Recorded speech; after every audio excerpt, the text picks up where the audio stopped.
Pastor IZEYAMU, the present APC flag bearer, let's assume, of course, he was quizzed and asked questions, and I'm going to go through what he has said. For those who are in support of Pastor IZEYAMU against OBASEKI, you can drop your comment in the section below. He's a governorship candidate of the All Progressive Congress, Edo State, and he talked to one Peter David about his emergence as the party primary. Allegations against him ahead of the forthcoming elections.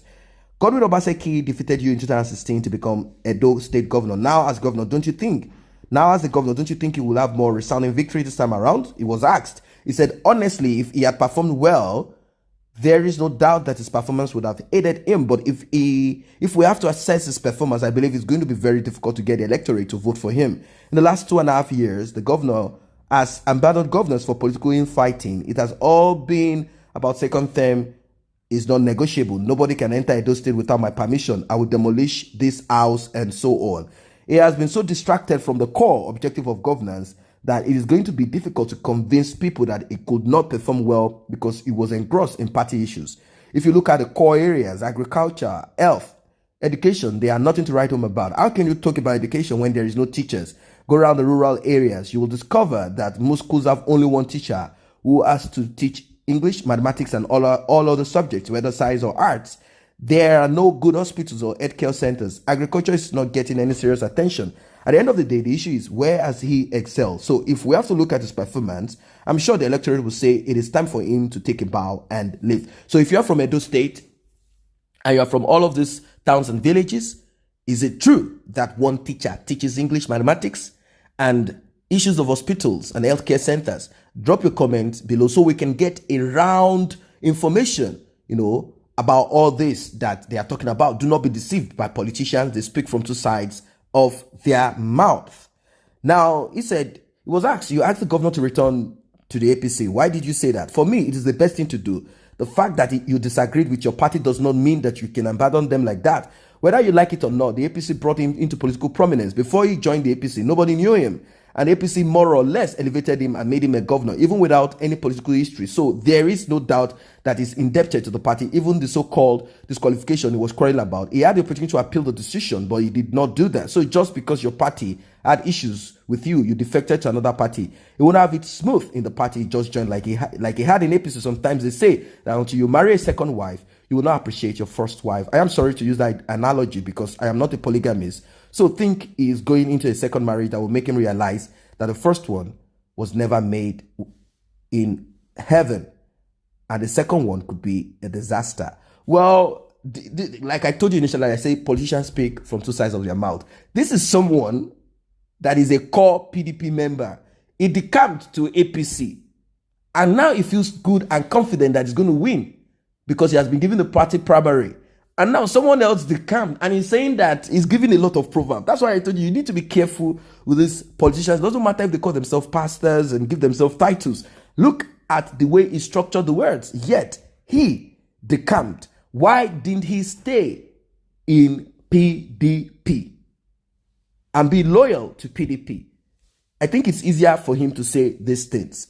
Sometimes in the past, the suspended national chairman of the APC, ß0MțSH, called you a lot of unprintable names and said you were incapable of governing the state. How will you cope with such a man now as your godfather? He said, what do you mean by godfather? However, are you selecting what we should remember? What about the periods he paid glowing compliments to me? What about the period he praised me for all I did to support him to be in government? He made those statements during that period. I was on the underside and were contesting to be the state governor. And OSHIOMOLE was determined to prevent that. What do you expect? We are expecting him to praise me at that time when he did not want me to be governor. So when you look at the context in which he said those things, you will understand that he was just playing politics. He needed to demarcate me so that his candidate would have an advantage. And after the election, that was the end of it. So I do not think that we should dwell too much on that before the election. If you're saying that, we can also take you back to what he said about me before then. Now, is it clear that politicians are liars and pretenders, demarcating one person for the other? He was asked, will it be right to say the former governor will be your godfather? He said, no, when you use that word, you miss it completely. Why will he be my godfather? First, am I a political novice? I'm not someone that needs to be sold because I am not new to this game. I have told people that the only godfather I have is God. By the grace of God, I was the national vice chairman of the defunct Action Congress of Nigeria, AC. I was director general of Adams Oshiomole campaign committee for a second term. I was a member of the merger committee that created the APC. So he's saying I went to PDP, but now I'm back to the party. So will it not be strange that someone with those credentials will have someone else as his godfather? If you are talking about godfather and godson, you should be talking about somebody new to this game, a novice. Of course, it would be nice of him to tell people to vote for me, because in many parts of Edo, he did well and many people are indebted to him, and that's about Oshiomole. Some people say if you are elected, your administration will be like a continuation of Oshiomole's administration. What do you think about it? He said, you are taking this too far, because Oshiomole had left the government. Though I supported his government, I was not part of it. If you are saying my emergence will be a continuation of the APC government, you are right, because that is the party that holds us together, and we cannot run away from it. Oshiomole has not told me what to do in government. The only person who said he would follow Oshiomole was OBASEKI. Governor Obaseki's campaign was built on continuity. He said he would build on everything that Oshiomole did.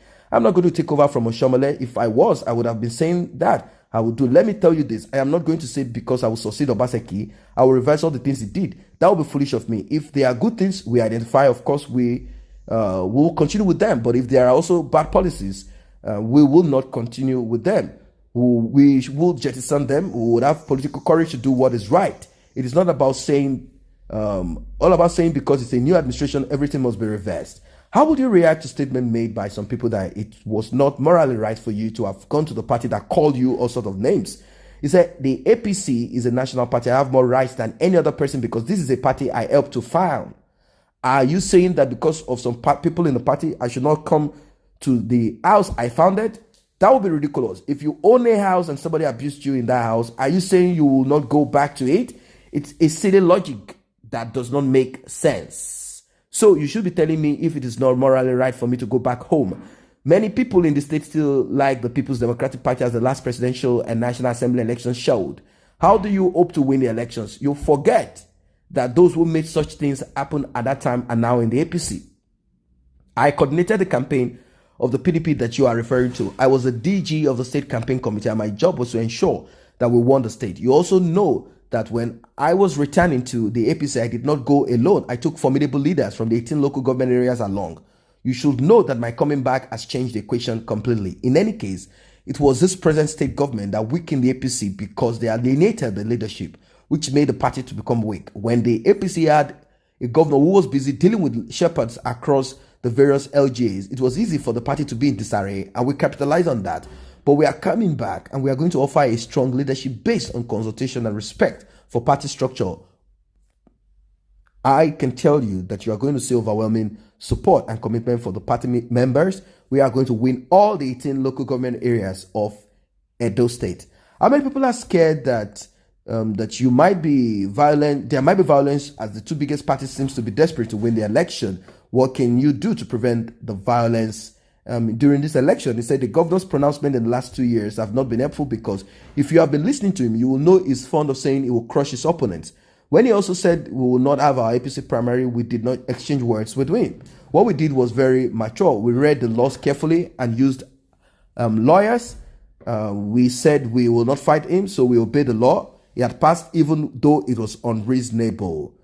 We will do everything possible to ensure there will be no violence, contrary to what some people think. And the fears they have, by the grace of God, there will be no violence during the election. You said during the televised program that Obaseki will not make the same mistake you made when you defected to PDP in anger. Do you think you lost the last election because you were in PDP? Obaseki will lose because he's moving right now from pillar to post begging. You know that he's supposed to be in Ward 4 in Oredo local government area. He was in Ward 4 when he was in the APC, and that is what is in the record of the Independent National Electoral Commission. But after joining the PDP, he registered in Ward 3 because the Ward 4 chairman could not be found.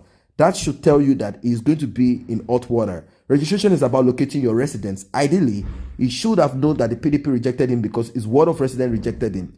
He was forced to go to Ward 3. That will tell you that the journey he's going into is not very safe. He's not my enemy, and for posterity, I would like it to be on record that I have tried to advise him. When I was joining the APC, I made overtures to him and he rebuffed them. He tried to make my return almost violent. My advice was that he should return to APC before it will be too late. However, he has the right to do whatever he wants to do, and I wish him well. You insinuated that there is no hope for governor in PDP. Are you implying that it's only the APC that can win elections in Edo State? But I have just analyzed what is already experiencing there. Also, I know the strength of the party. I'm not saying the party is not strong, but I know its strength and weakness. Oba of Benin, Iware too, I said it is wrong to have godfather in the state. What's your reaction? He said, of course, you know that godfatherism syndrome has been bastardized. You cannot fault the Oba of Benin. Does it not bother you that you still have a case with the Economic and Financial Crimes Commission?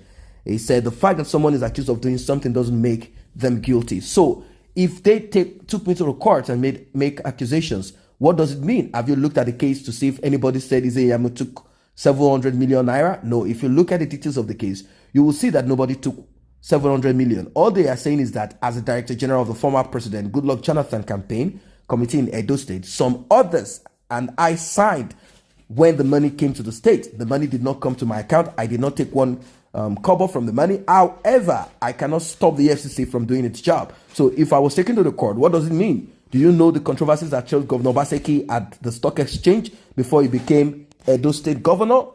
The reality is that I have an unblemished record. These were the words, and still the words, of the man that might become the governor of Edo State, the man that a lot of people that claim that they are seers and prophets and they see visions, they said that Obaseki and OSHIOMOLE'S stole what should have belonged to Pastor IZEYAMU, and that right now life has turned to a different direction. That is why he is getting back what was stolen from him. If you agree to this, drop it also in the comment section below. And if you're from Edo State, what is your take about all? Do you think that Mr. OSHIOMOLE is a pathological liar? Do you think that all these people are all criminals? All of them are involved in the same game?